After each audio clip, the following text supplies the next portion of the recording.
Good morning, everyone. My name is Eric Gjede, Vice President of Public Affairs here at CBIA, and welcome to our preview of the 2022 session of the Connecticut General Assembly. The 2022 legislative session kicks off on February 9th, and once again, the pandemic will likely inhibit direct public access to our lawmakers during the session, making our dialogue today all that much more important.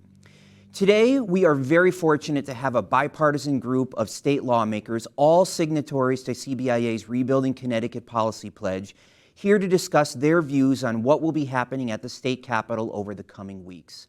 Now, before I introduce our panelists, I want to remind you all at home that this is meant to be an interactive session. Please use the Q&A function located in the middle of the screen to submit your questions. Also, this session will be recorded and will be available soon at cbia.com. Now, on to our speakers. Joining us today is Senator Norm Needleman from Essex, the co-chair of the legislature's Energy and Technology Committee and founder and owner of manufacturing company Tower Laboratories. We also have Senator Paul Formica from R-Niantic, the ranking member of the Energy and Technology Committee and owner of Flanders Fish Market in East Lyme. We have with us Representative Kerry Wood from Rocky Hill, the co-chair of the Insurance and Real Estate Committee and a commercial real estate agent in her other life. And last but certainly not least, Representative Terrie Wood from R-Darien, the House Republican Policy Chair. Now, good morning to all of you. Thank you so much for participating this morning. Let's get right to it. And I'd like to start this first question with you, Senator Needleman. Legislative session begins in just a few short weeks. In your mind, what critical issue to the business community needs to be addressed? Good morning, Eric, and thanks for hosting this today. It's always good to be a part of this panel. I think that there's a whole bunch of critical issues. For somebody like me who's in the manufacturing business, supply chain issues and labor shortages are a major, major problem. Trying to keep us functioning as a company. Throughout the state, you can hear that it's a common refrain, and it's fueling a lot of problems that were unintended consequences of the pandemic. So I'd like to see that the legislature at least partially begin to address some of those in terms of job training and money for programs that will put people back to work. As chair of the Energy Committee and Senator Formica is a ranking member, we've worked in a bipartisan way to try to come up with common sense energy policies that move the state forward. So I'm hoping we're going to do some of that also. But, my focus has been on making sure that we don't leave people behind and at the same time make sure that we have a workforce that's working and trained properly for the jobs that exist right now. Great, thank you. And why don't we go to you, Senator Formica, next. Same question. What critical business issues must be addressed this session? Good morning, Eric. Good morning, everyone. Thank you for the opportunity to join you this morning with this great panel. There is a lot of opportunities from the state that's being provided for small business through DECD and other opportunities. I think we need to continue to get the word out on all of that and make those programs that are available accessible in an easy way without a lot of red tape. I was the founder and I'm the current co-chair of the Tourism Caucus. We held the forum bringing industry professionals and legislators along with agency heads early in December to try to re-jumpstart that industry. As you know, the pandemic had a devastating effect on the people business here in the state of Connecticut. We need to make sure that we do all we can to help resurrect that and our policies and government to help support that. I think additionally to some tax policies need to be addressed. We are benefiting in a lot of ways from COVID in terms of the state budget. So this gives us a good opportunity to take a good look at how state budget is operating, revisit some programs and some tax policy. And I think that will all be beneficial to the residents of the people of the state of Connecticut and especially small business. That's a great answer, Senator, and we're definitely going to touch on tax policy in just a couple questions from now. So I'm looking forward to hearing more of your thoughts on that. Representative Kerry Wood, same question. What critical business issues must be addressed this session? Yeah, thank you. I agree with both the previous speakers.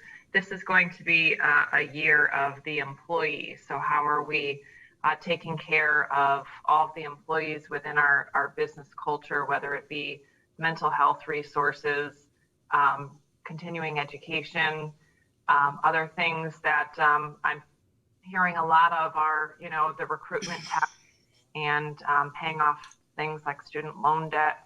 I had a discussion with some second-year medical students recently, and Connecticut is not a very business-friendly state for those that are entering the medical field. So some of the things that we could do here would be to provide some student loan help, some student loan reimbursement, especially for the skilled workers we're desperately needing. So those are some of the things that we need to stay focused on, as well as having a modern economy, whether that's modernizing how we do transactions with notarizations and other things. I know we've worked on some of that stuff in our Commerce Committee, but making sure that Connecticut is operating in a modern world that happens to be a lot of remote right now. And we've done work last session regarding telehealth, and I think you'll see more of that moving forward this session as well. Well, no question, a lot of changes for the Connecticut's workforce over the past couple of years. Representative Terrie Wood, I'd like to ask you the same question. What critical business issues need to be addressed this year?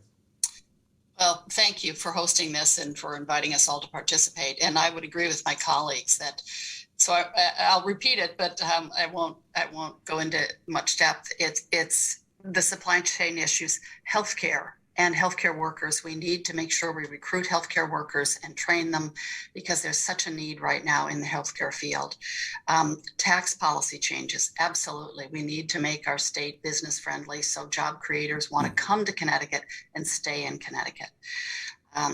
Our community colleges, deep support is needed for our community colleges. They are a resource on the ground for so many students of all kinds, all ages.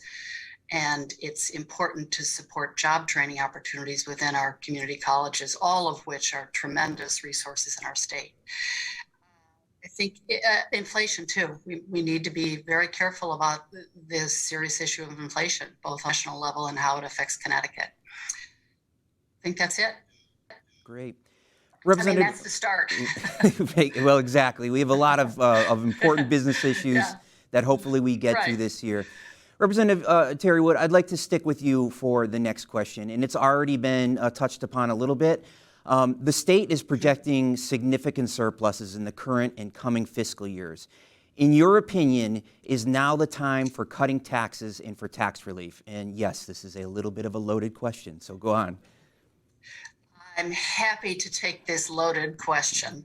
Absolutely. We need to look at tax relief. We need to look at common sense tax policies. And I will refer to this wonderful report done. It's now 4 years old, the Fiscal Stability and Economic Growth Report, chaired by Bob Petroselli and Jim Smith. Paul Mounds was on it. I'm sure he's probably on this call. Cindy Bigelow was part of the group working on this. Within 3 months, they came up with I thought a terrific plan, and we hosted them a number of times in this part of the state. It's very similar to what was done in the Creates report, but certainly tax policy changes were recommended in that, so it's long overdue.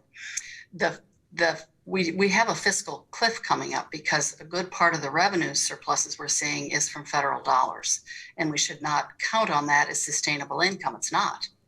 So we need to look at rebalancing our state and really policy. And Kerry and I talk about this a lot. Certainly, we have a wonderful bond given our names are so similar and people sometimes confuse us. But we talk about what's a proper balance in tax policy. So I think we should be focusing on that, and I look forward to those discussions. So to the bottom line question, absolutely, we should be looking at cutting taxes. Appreciate that. All right, Representative Kerry Wood, you were just called out by your colleague in the House. Is now the time for cutting taxes given current fiscal projections? Yes, I agree. You're going to hear lots of ways to potentially cut taxes this session. And where I have been supportive of this is, looking at our property tax structure and doing, an overall long-term change here. I think one way we can do that is on incentivizing our towns and municipalities and cities to use more regional purchasing and regional structures to save money and do so in a way that is voluntary. We can also extend some of the tax programs that we put in place recently regarding retiree income. I'd like to see income tax, extended up to couples earning $150,000 regarding pension, annuity, and Social Security income. I'd also like to see us, look at some of the business taxes that we have in place regarding ambulatory surgery centers and manufacturing tax credits. So I think there's a lot that we could do in small steps this session, but I'd also like to see some long-term strategies put in place so that future sessions can continue the work that we do this session in terms of overall change to our property tax system, which is not just homes, but also cars. Great, thank you. Now, Senator Formica, you were the first one to mention tax relief, and I know your caucus has put forward some ideas. Is now the time for business to cut taxes on businesses and provide relief for Connecticut? Well, I think it's always a time to provide relief for taxpayers in Connecticut, whether they're businesses or residents in the community. But we have to find a way to efficiently fund government, both on the local and state level. And I think this gives us a great opportunity to really revisit how we do that. I'll talk a little bit, one of your next questions on zero-based budgeting and those types of things that we can do to really look and balance agencies that will help create efficiency in government.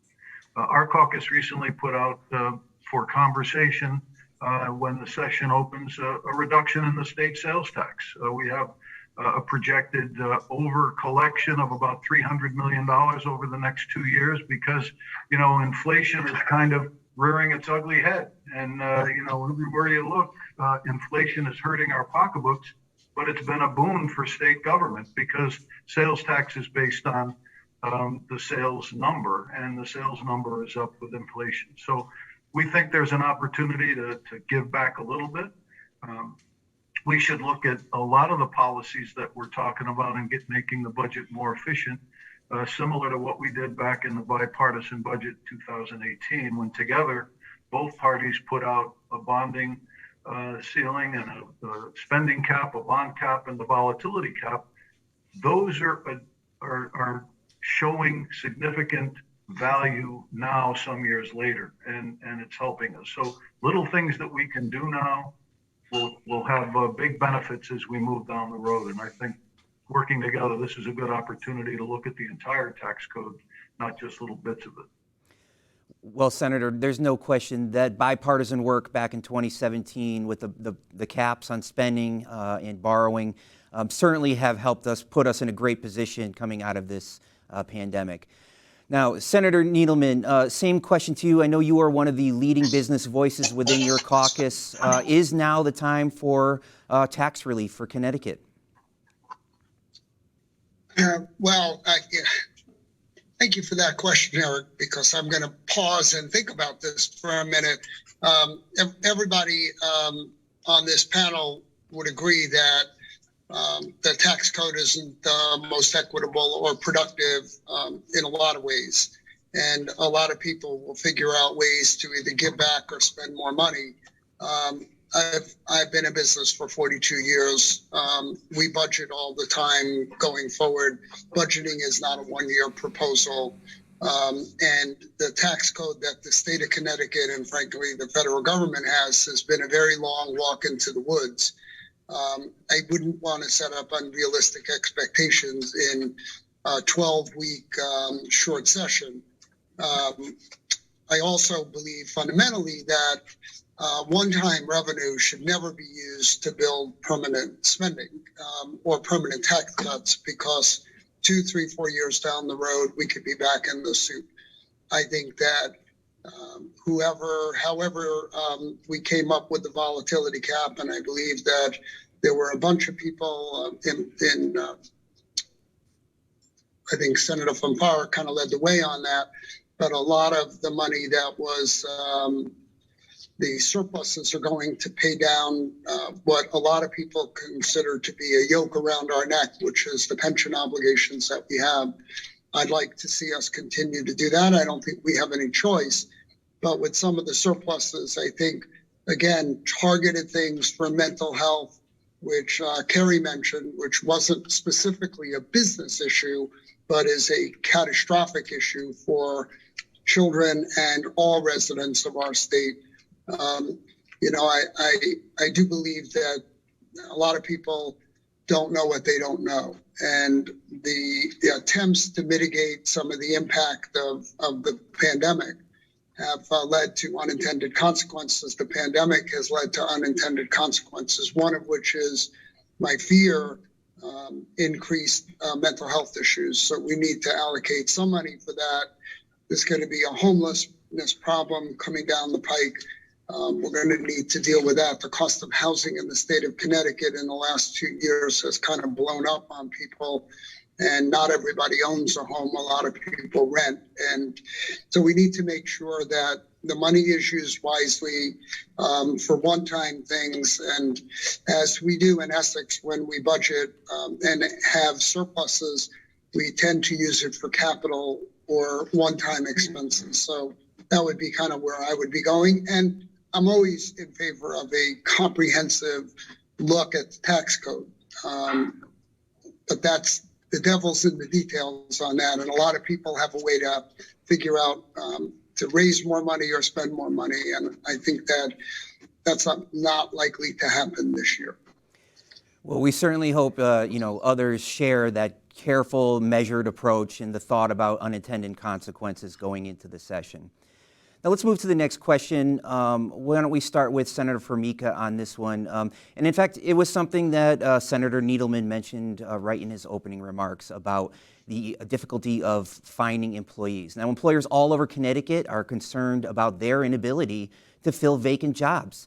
Has your caucus put forward any proposals that will help address the worker shortage? So we'll start with you, Senator Formica.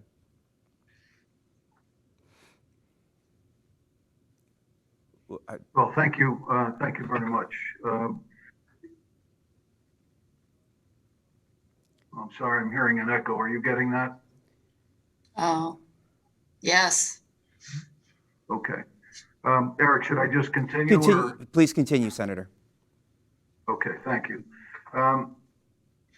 Jobs is a big deal in Connecticut. It's been a big deal in Connecticut. I was one of the folks that worked awful hard to help get EWIB off the ground, initiative that was initially funded by the feds with Congressman Courtney leading the way, but has really done well in the Eastern Workforce Investment Board here, promoting local manufacturing, specifically in our neck of the woods with electric boat.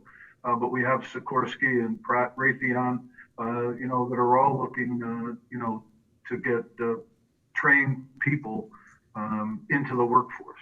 Small businesses having a huge difficulty, as Norman started with in the beginning of this session. We have to find a way to make workforce housing more available. We have to find a way to make sure that we have a good quality of life here in the state of Connecticut, so people want to come here and stay here. Engineering folks from UConn are graduating and wanting to stay here and support the increase, especially, as I said before, with electric boat. And I think you're going to hear more about that later on in the program today.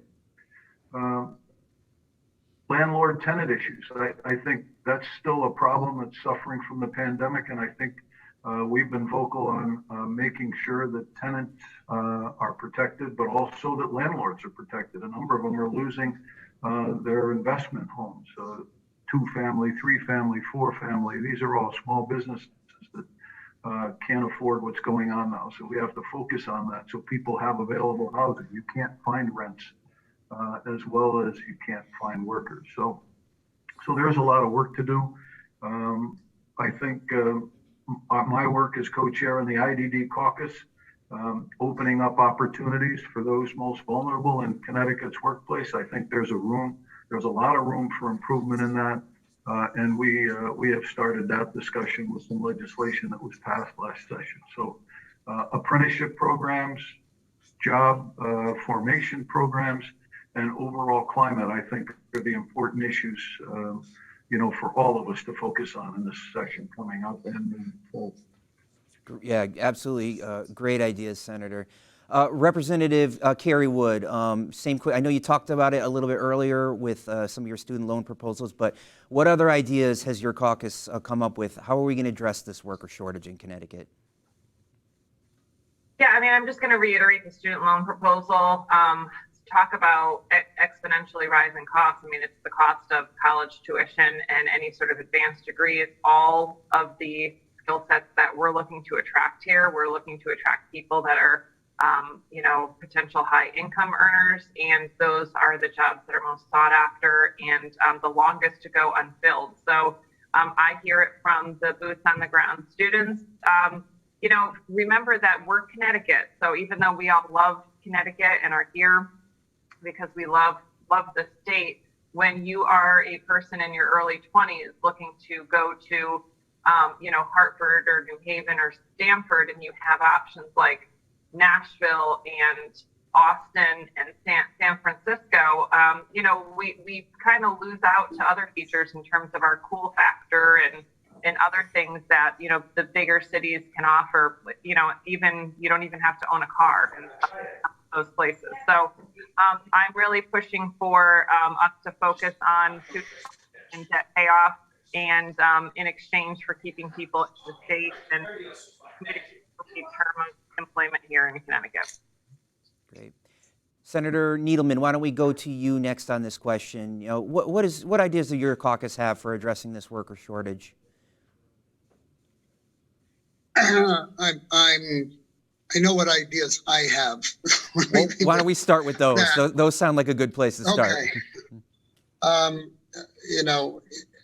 I think that we have a cultural shift that has to be made, at least from my limited perspective of owning a manufacturing company.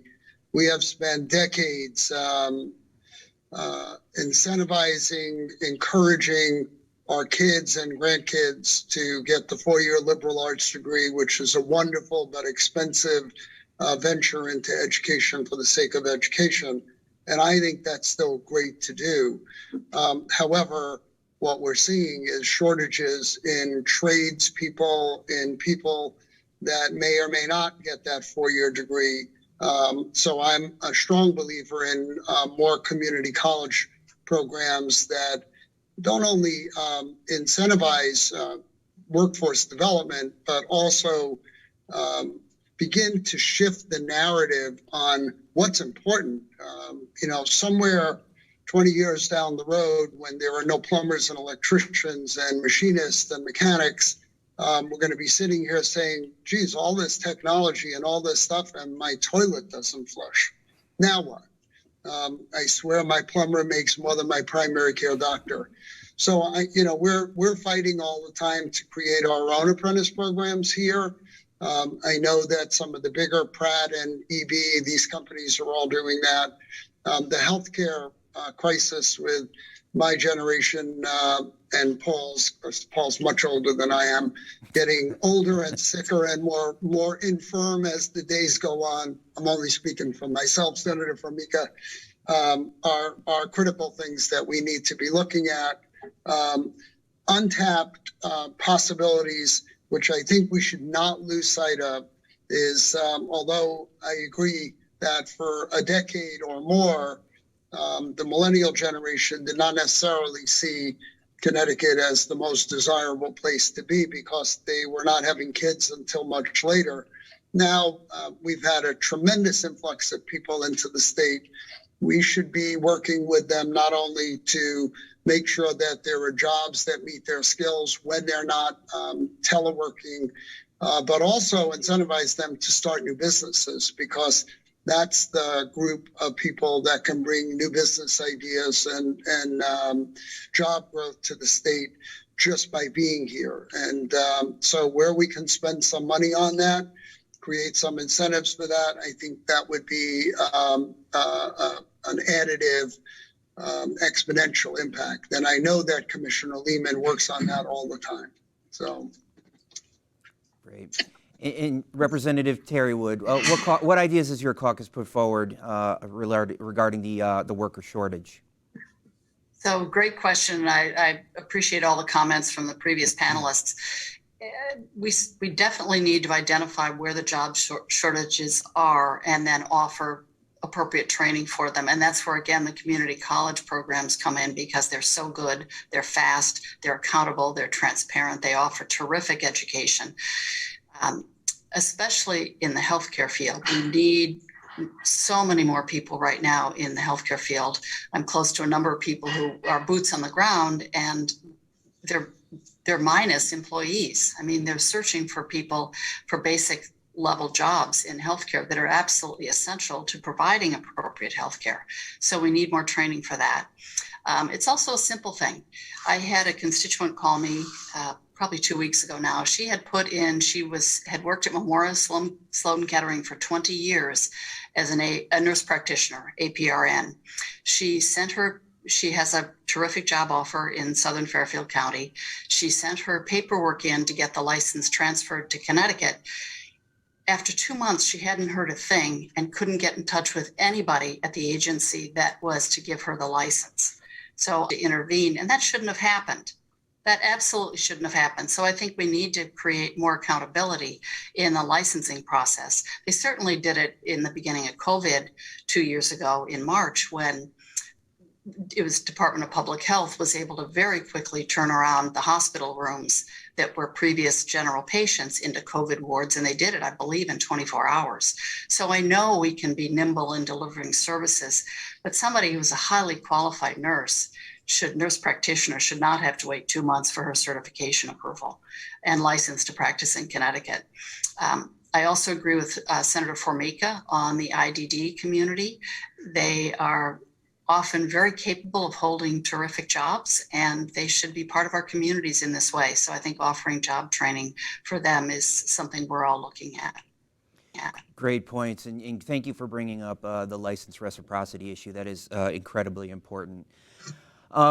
Yes. Representative Kerry Wood, I want to start with you on this next question, and there's a reason for that. You probably remember last year you were part of very early in the process of a press conference where the business community, CBIA and others all got together and urged the legislature to use some of the federal dollars that were coming into the state to help with unemployment relief. Otherwise, businesses would be caught paying back this massive federal loan that the state had to take out. And the legislature did work in a bipartisan way to provide $155 million in federal funds for that purpose, and we were greatly appreciative.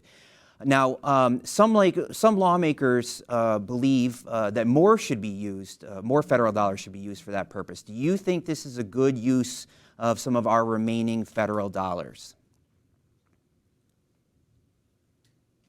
Yeah, I do think it's a good use of some of our federal dollars. First of all, that number that we achieved is much lower than what the business community was asking for. So I do think that we can put a little bit more into this fund. But, this is we can use COVID dollars to go towards COVID-related issues. And this fund is growing exponentially because, people had to take time off of being sick, or unfortunately many people, passing away. And, this is part of what these dollars are there for. And I do support looking into putting some more money into this fund so that we can help the business community over the long term. I mean, this, ultimately falls on their shoulders. So I'm interested in looking at, what final number we can agree to, and hoping this conversation continues in this session.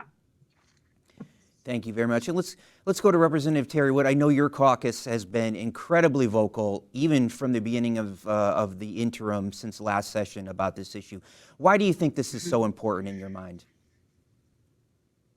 It's deeply important because our small business owners are the crux of it's the foundation of our state. and they provide the vast majority of jobs in our state.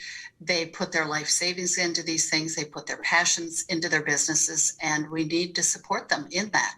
And the fact that we have such a high surcharge to business owners in Connecticut with this tax, with this, the unemployment trust fund, sorry, it shouldn't be. So I think the more we can pay that down and unburden our business owners, the better off we're going to be. We need to provide all the support we can to the business owners who are providing jobs. And without jobs, we don't have people living here. That's a great point. And yet it's a massive burden. We're talking about $500 million right now that the business community is going to have to pay back. So appreciate that. Why don't we go to you next, Senator Needleman? Do you think this is an appropriate use of those federal dollars that we have remaining? Well, of course, speaking out of self-interest with a very large payroll, of course, I would like that. But as with everything else, the state government and municipal governments find themselves dancing on the head of a pin, as well as business owners. There's going to be a lot of demand on a small amount of money. At the very, very beginning of this pandemic, I was speaking with one or two of my colleagues about lobbying the federal delegation as part of one of the big relief bills to hold all unemployment trust funds harmless through federal intervention, because I think that it's such a big problem across the country and in Connecticut that that's how we should have tackled it. Doing it a little bit here and a little bit there certainly helps. I think there's probably not enough money to do enough to really make an impact. But of course, I would like to see us use some more of it. That said, there's going to be a lot of need out there. The business community, the lower income community, the working family community, which I think we don't talk enough about. At the very, very low end of the spectrum, there are programs and support and help. It's the people who are just outside of subsidies. Many of them live in Eastern Connecticut, and these are people who need some help. The utility costs, mostly as a function of global supply chain issues, are going out of sight. All the fuel, whether it's home heating fuel or natural gas or electricity, these are costs that people need some help with. So, and businesses. I mean, my son just came in and told me my electric bills at the company doubled. Wow. So, yeah. And I'm an energy intensive business. So. Well, I appreciate that. Senator Formica, how about you? Do you think that we should be helping businesses with that $500 million burden they're currently facing? Well, I think absolutely we should be doing whatever we can. I remember having to pay that large assessment some years ago when the state government nearly defaulted on its loan payback to the feds for this issue. I think it's important for us. One, we talked about electric boat and the big manufacturers. They're the base load group that propels our economy. But small business is the job producers. They're 80% of the job producers in our state and throughout our country. And we have to do whatever we can to make sure that we do the best we can to give those job creators an opportunity to continue to do so and be in a good environment. So I think this is a little something that we can do. And, Norman's right. There are a lot of kind of competing pressures that are going to happen with dollars. But I think we need to have this, conversation in a collaborative, bipartisan way and measure it. And I think this will come out as one of the issues that will be an important thing to continue. Well, that's certainly great news to all of the ears of the businesses that are listening in today. So we appreciate all your comments on that from everyone. Why don't we move to the next question, and we will start back with Senator Needleman on this one. Now, the governor, if you were listening earlier, Governor Lamont did talk a little bit about or answered a question about the CREATES report. This was commissioned by his administration to manage the retirements, and they also the study that came out recommended between $600 million and $900 million in annual savings. Now, do any of the recommendations in that Creates report really stand out to you as something that you guys could, your caucus would be supportive of? So again, starting with Senator Needleman. I think that there were a lot of good recommendations in that report, and some of them should be enacted. Again, the state has obligations, and I know of no department that's not terrified, regardless of any report, about the loss of institutional knowledge. So we have to be very careful about replacing knowledge-based people, experience-based people with some technology and inexperienced people. I know, like, for example, in the state police, we have an ungodly amount of retirements coming up, and we're bringing in untrained or newly trained people, and that always creates some risk. So I think that there are savings to be had. I think there's also some people who I would aggressively advocate to find a way to keep at least part-time, because losing, one example is in the Department of Health, the people who review medium-sized sanitary systems.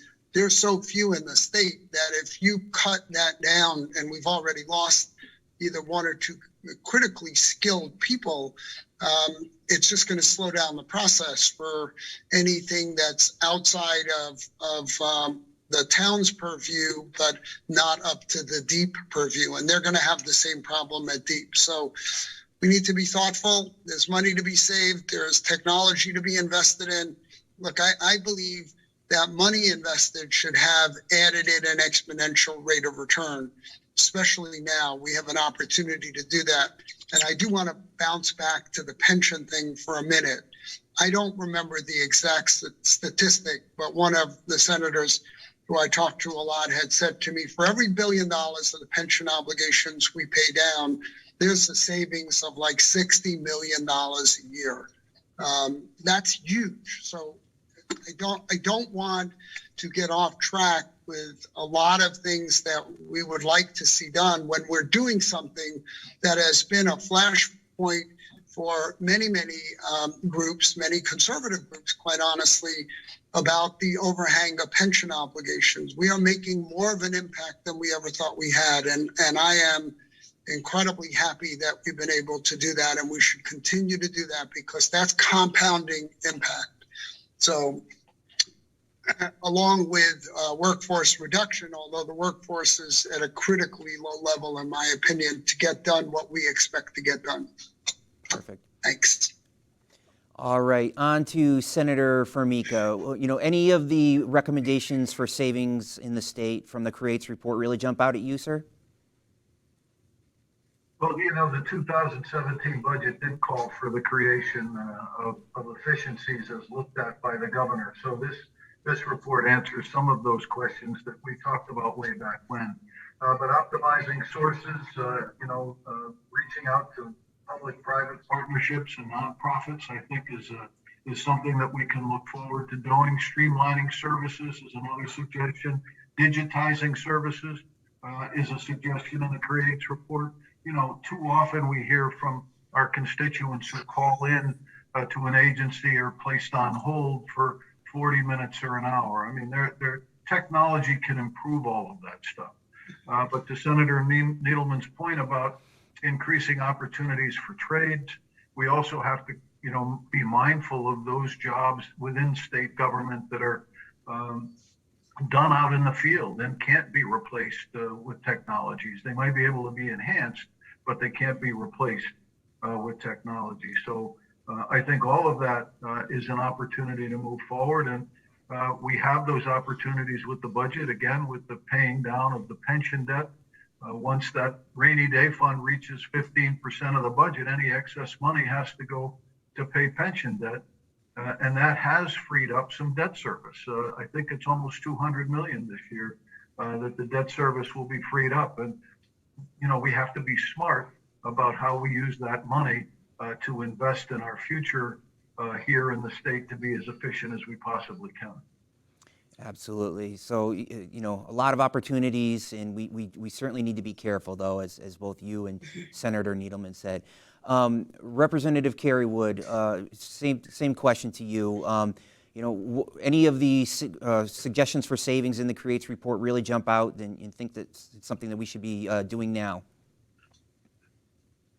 Yeah, so I'm the chair of the Insurance and Real Estate Committee. So I was really interested in reading through the potential savings with the partnership plan, which is our state employee health plan. And, you know, I love the idea of letting taxpayers know that, you know, we're good stewards of their dollars by making sure that our state employee healthcare system is being operated the most efficiently way possible. So I think that's just another perspective to look at, is that, you know, we're operating this plan and there's lots of room for improvement there.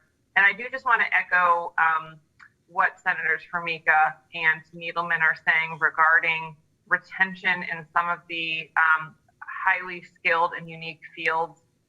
Even something like Steve has inspectors who inspect the dams in Connecticut. We have 5,000 dams and 4 inspectors. And so there's some real critical hiring needs that we need to be focused on.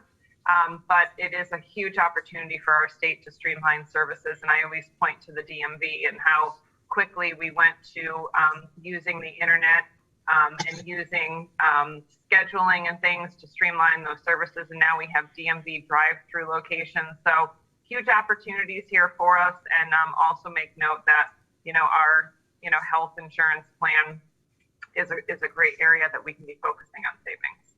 That's great. And same question to you, Representative Terrie Wood. Anything in that Creates report that really you would be supportive of? Yes, there were a number of ideas I thought that were terrific. And really the key word for me is simplify, and bottom-up government. Let's do what we can in the local municipalities. For example, I've got a local business, a wonderful bread maker. And 3 years ago, he was opening up his shop, and he had to get local health departments to sign off on the health certification. And he also had to get somebody to come down from Department of Consumer Protection. That seems redundant. He said they're doing the same exam. So I think we can reduce some of the redundancy in state government and streamline and simplify. Some of the other ideas in the plan were to streamline the hiring process, because I know that's gotten very complicated, or more complicated than it needs to be. I love the idea of expanding the use of a common payment system, again, keeping it simple for users in the state. Expanding nonprofit and group homes and the social service providers. We have something called a dual delivery service, and many states don't. So we have the state delivering the same services as our local nonprofits. Our local nonprofits are often able to deliver the services, again, bottom-up government. They're close to the people, they're close to the communities. They know how best to deliver the services. And I think that's absolutely a direction we need to go in. Controlling health spending. I thought Kerry mentioned some very good things on that, and I agree with that. Transportation revenues. For a state that sends a great deal of revenue to the federal government, we are, I think, number 45 or 46 for reimbursement or money coming back to our state. And we need to make sure our federal delegation works on bringing more dollars back to our state for infrastructure, particularly transportation infrastructure. And then the last one is increased office co-location. I know Department of Administrative Services is looking at what they can do with so many people able to work remotely. So a couple days in the office, a couple days at home, and co-location reduces the amount of office space the state employees would need. So yes, I thought the report was very, very good and offered terrific suggestions. Great, and thank you also for mentioning the more usage of the state's nonprofits, such critical service providers, often able to provide better service at a better cost. That's definitely going to be an important key piece to continuing to push our economy forward.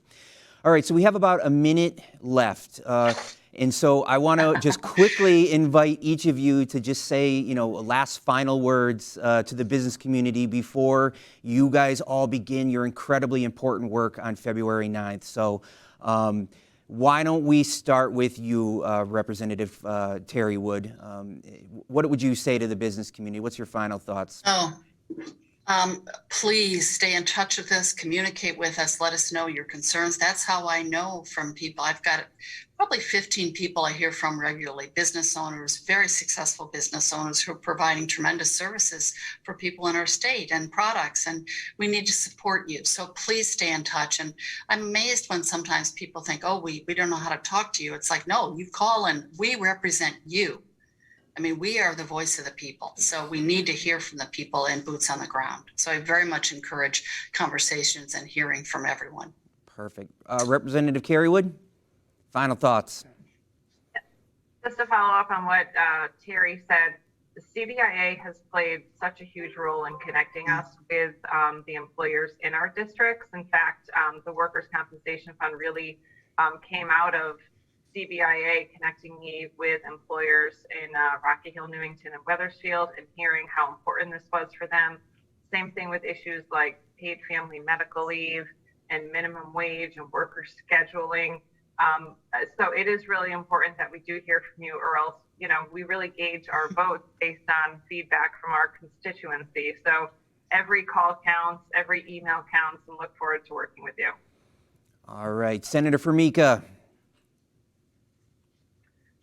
Thanks very much for moderating this panel and giving us the opportunity to be on here today. And I just want to thank all of the businesses out there, who have struggled and worked hard through these last very difficult few years. This is my 39th year in business here in the state of Connecticut. It's a great state and the greatest country in the world, and we have an opportunity to continue and improve. So I say thank you to the small business and large businesses who have kept the workforce going. We have, in my business, I think I have the greatest staff in the industry anywhere. They have passion and the resiliency, and all businesses have had to adjust all of our processes. So thank you for doing that. Keep up the work. We're coming out of this. I was proud to get 100% from CBIA in supporting business, and I will continue to do so as long as I'm up there in the General Assembly. And I am proud to work with my older colleague, Senator Needleman, on the Energy Committee. There are a lot of issues that we have to work toward to make energy more efficient and affordable here in the state of Connecticut. So keep in touch and reach out, and thank you again for this opportunity and for all you do out there to keep Connecticut's economy going. Perfect. Well, it looks like we're out of time and time for no more comments. I'm just kidding, Representative Needleman. Go ahead. I can't even breathe in 1 minute. You know that, Eric. Well, we're long past that at this point. So go ahead. Good. Thank you. Well, thank you to Senator Formica for acknowledging how much older I am than he is. And it's not quite that much of a difference, even though he's much younger looking than I am. Anyway, look, I have been a member of CBIA for decades, and I support CBIA and the mission of advocating for businesses. But as a state senator, as a first selectman, as a business owner, I find myself frequently trying to mediate between the interests of workers and businesses. I've tried to do that in my own business. You know, Eric, that I have advocated to both you and to Chris that CBIA needs to take a balanced approach. Not saying that the organization shouldn't aggressively lobby for its interests and for the interests of the business community, but it's an unfortunate reality that we have workers on one side and businesses on the other side. There is a happy medium and a common ground here. Businesses don't succeed without a good workforce that likes working where they work and that we have an opportunity to provide quality of life. I know Senator Formica does that with his workforce. I know we do that with ours. And businesses need to always be mindful of workers, and workers need to be mindful of businesses. There's no, point in continually driving the envelope on what is good for workers, because if a business is not able to succeed, then there's not going to be any jobs in the economy. So I find myself in the unique position of trying to mediate between the two. It's not one side or the other. It's somewhere being rational and sensible and thoughtful about how do we get to an economy that respects workers and allows businesses and capitalism in the greatest country of the world to be successful. And I'm going to continue fighting that fight. So thank you. And we appreciate that, Senator. You do great work, and you know, as you said, we just want the opportunity sometimes to just be in the room and have the chance to give our constructive feedback on some policies. Now, Senator Needleman, Senator Formica, Representatives Kerry Wood and Terrie Wood, thank you all so much for your time this morning, and thank you to our audience for participating. We had some really great questions. Enjoy the rest of the program, and Chris, back over to you.